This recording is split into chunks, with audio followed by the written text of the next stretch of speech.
The business event was a blur of handshakes, speeches, camera flashes, and champagne glasses. Arya moved through it with practiced grace, smiling, networking, presenting. Jace stood nearby the entire time, watchful and unreadable in his dark suit, always just within reach. They didn't talk much, didn't have to, but every time she glanced sideways, he was there.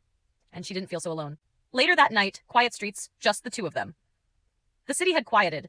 A soft breeze moved through the trees lining the sidewalk as they walked side by side. No bodyguards, no cameras, just them under the warm streetlights.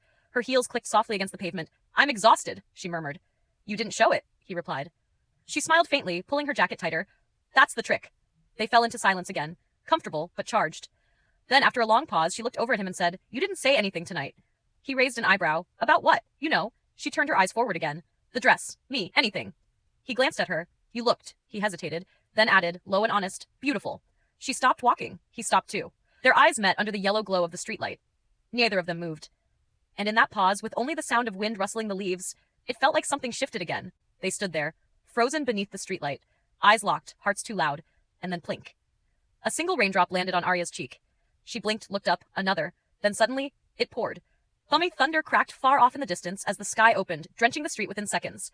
Arya let out a surprised laugh. "Seriously?" Jace cursed under his breath and grabbed her wrist. "Come on." They ran.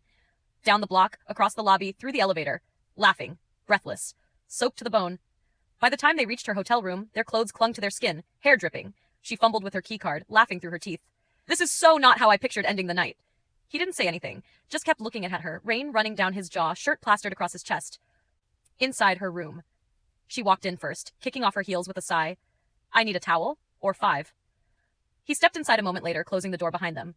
The room was warm, quiet. The only sound was their breathing and the distant tap of rain against the window. Arya grabbed a